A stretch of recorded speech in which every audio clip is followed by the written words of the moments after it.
नमस्कार दोस्तों, क्राइम और पुलिस में आप सभी का फिर से स्वागत है। क्राइम और पुलिस फिर से आपके सामने एक और अपराध की घटना को लेकर आया है।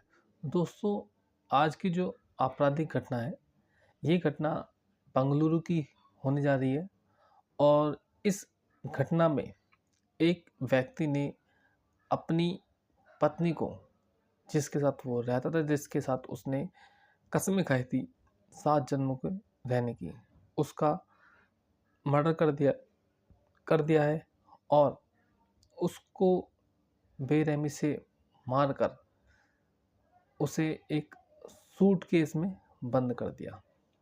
तो दोस्तों, शुरू करते हैं हम आज की कहानी। दोस्तों, सबसे पहले हम बात करते हैं महाराष्ट्र के 2 युवक हैं। ये 2 युवक, एक बुआ का लड़की है तो एक मामा का लड़का है। दोस्तों, ये युवक और युवती आपस में जो है साथ साथ मिलकर पढ़ाई करते हैं।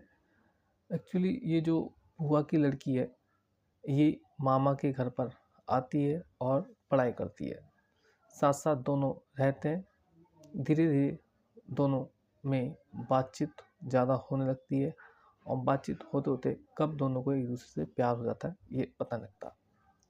फिर दोनों युवक आपस में शादी रचाने का फैसला लेते हैं, लेकिन दोनों की जो फैमिली थी, ये दोनों की फैमिली इस शादी का विरोध करते हैं। लेकिन शादी का विरोध करने के बावजूद भी इन्हें अपने बच्चों के आगे झुकना पड़ता है और 2023 में इन दोनों की शादी हो जाती है। दोस्तों, इस युवक का नाम राकेश है, जबकि जो युवती है उसका नाम गौरी है। अब युवक राकेश और गौरी मिलकर अपने ससुराल में रहते हैं, यानी कि लड़के के माता पिता के साथ रहते हैं। लड़के के माता पिता के साथ रहते हैं तो लड़की के जो रिश्ते थे वो लड़के के माता पिता से थोड़े से खराब जाते हैं और उनके बीच में झगड़ा होता रहता है। दोस्तों, परिवार के बीच अक्सर झगड़ा हुआ था। इस वजह से जो राकेश है, वो इस झगड़े को ख़त्म करने के लिए जब उसे नौकरी मिलती है बंगलोर में, तो यहाँ से वह बंगलोर में चले जाता है। दोस्तों, इनकी जो शादी थी 2023 में 2 साल पहले हुई थी और यहाँ से ये स्थानांतरित करके जो है फरवरी 2025 में बंगलोर में चले जाते हैं। जो राकेश है, राकेश का जो काम है वर्क फ्रॉम होम होता है और ये हिटाची सिस्टम इंडिया में काम करने लगता है और वहाँ पर ये वर्क प्रोजेक्ट मैनेजर के रूप में काम करता है। लेकिन जो इसकी जो वाइफ थी, जिसका नाम गौरी है, ये महाराष्ट्र में काम किया करती थी। जो गौरी थी एक मास मीडिया के क्षेत्र में काम किया करती थी। तो पति के साथ इसे बंगलोर में जाना पड़ता है और अपनी यहाँ से नौकरी को छोड़ना पड़ता है। अब पति के साथ महिला बंगलोर चली जाती है। पति बंगलोर में जो है अपना काम करने लगता है, लेकिन महिला जो अभी बेरोजगार है, जगह जगह जो है काम तलाशती है, लेकिन इनको काम नहीं मिलता। दोस्तों, ये जो पति पत्नी है, बेंगलोर में हुली मावू पुलिस स्टेशन के पास डोड्डा कमाल हल्ली एक बिल्डिंग पड़ती है, जिसमें ये दोनों दंपति तीसरे फ्लोर पर रहते हैं। दोस्तों, जो राकेश है उसकी उम्र 36 साल हो चुकी है, जबकि जो उसकी पत्नी है गौरी, उसकी उम्र 32 साल हो चुकी है। अब बंगलोर में जो गौरी है वो काफ़ी प्रयास करती है कि उसको नौकरी मिल जाए, लेकिन काफ़ी प्रयास करने के बावजूद भी गौरी को नौकरी नहीं मिलती। जब गौरी को नौकरी नहीं मिलती तो वो घर पर अकेली रहती है और परेशान होती रहती है, जिसकी वजह से जो है अब वो राकेश को जो है ताने वगैरह मारने लग जाते हैं कि नौकरी उसकी वजह से गई है और वो राकेश को जो है महाराष्ट्र वापस जाने के लिए जोर मारती है, जिसकी वजह से दोनों के बीच में कई बार झगड़ा हो जाता है। दोस्तों, घटना वाले दिन गौरी और राकेश साथ बैठे थे। इस दिन 26 मार्च 2025 का समय था। गौरी ने इस समय घर में चावल और कौरमा बनाया था। दोनों मिलकर साथ बैठते हैं, दोनों के बीच में बातें चालू होती है। धीरे धीरे ये बातें तानों में बदल जाती है और ताने कब तीखी बहस में बदल जाते हैं, पता नहीं चलता। इसी बीच जो गौरी है वो अपने पति के ऊपर एक और ताना मारती है। वो कहती है कि जो उसकी जो जॉब गई है उसकी वजह से गई है। जब राकेश इस बात को सुनता है तो राकेश को बहुत गुस्सा आता है। वो पहले ही जो है आग बबूला हो चुका था। गुस्से में आकर वो अपना आपा खो देता है और वह गौरी के एक थप्पड़ मारता है। जब गौरी के थप्पड़ मार देता है राकेश, तो गौरी को ये कतई सहन नहीं होता। गौरी को अब ये सहन नहीं होता तो गौरी पास में रखे एक चाकू से फेंक कर मारती है राकेश के, जिससे राकेश के हल्की सी चोट लग जाती है। अब जैसे ही राकेश की तरफ गौरी चाकू फेंक कर मारती है तो राकेश को ये बात बहुत ज़्यादा ही हर्ट करती है। अब राकेश खड़ा होता है और उसी चाकू से गौरी के पेट में वार करता है और पेट में वार करने के बाद वो 2 बार उसकी गर्दन पर करता है। गर्दन पर वार होने की वजह से जो गौरी है वो बेहोश हो जाती है। जैसी गौरी बेहोश होती है तो राकेश को लगता है कि गौरी की हत्या हो गई है।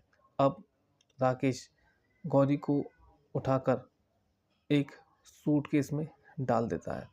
सूटकेस में डालने के बाद वो अपने घर की सफाई करता है। उसके बाद सूटकेस को ले आकर बाथरूम में ले आता है। लेकिन गौरी के शरीर से जो सूटकेस था वो काफ़ी भारी हो चुका था। भारी होने के कारण जब वो सूटकेस को खींचता है तो सूटकेस का जो हैंडल था वो टूट जाता है। लेकिन फिर भी जो है जो राकेश था उसको धक्का देकर खींचता हुआ जो है बाथरूम के अंदर ले जाता है। फिर सारी रात बाथरूम के अंदर ही जो गौरी थी, गौरी के शरीर से जो है बातें करता है, उससे लड़ता है, झगड़ता है कि तुमने ऐसा क्यों किया, मेरे परिवार के साथ ऐसा गुस्सा क्यों किया, इतनी सारी बातें क्यों हो गई, अगर तुम ऐसा नहीं करती तो तुम्हारी ये हालत नहीं होती। उसके बाद राकेश अपनी घर को बाहर से ताला लगाता है। ताला लगाने के बाद वो अपनी होंडा सिटी कार निकालता है और यहाँ से वो सीधा महाराष्ट्र के लिए निकलता है जहाँ पर उसके माता पिता रहते हैं।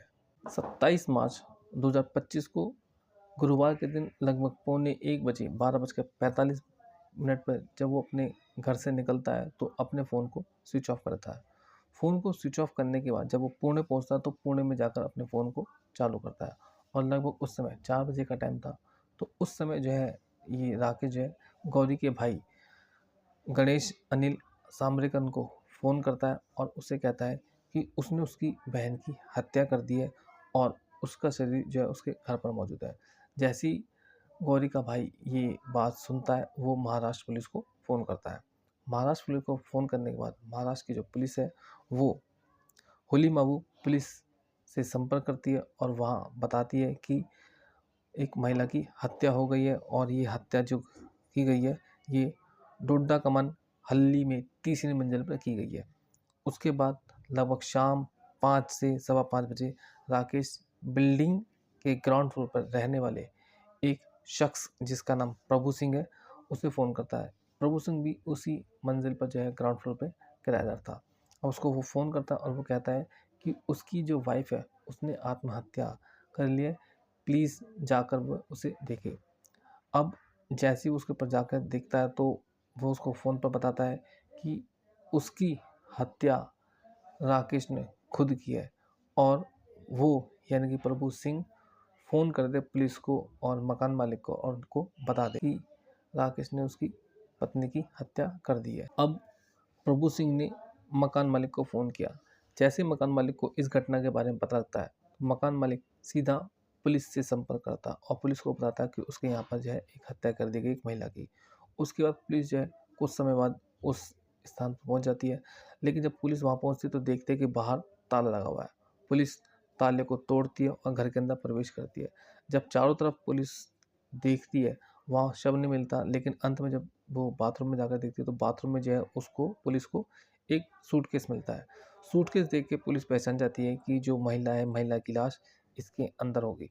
उसके बाद पुलिस उस सूटकेस को खोलती है और सूटकेस को खोलती है तो पुलिस को महिला की लाश उसी सूटकेस के अंदर मिलती है। राकेश अब तक अपनी कार से महाराष्ट्र कर्नाटक सीमा पर पहुंच जाता है और वहां पर वो जो है एक दुकान से फिनाइल और केमिकल खरीदता है।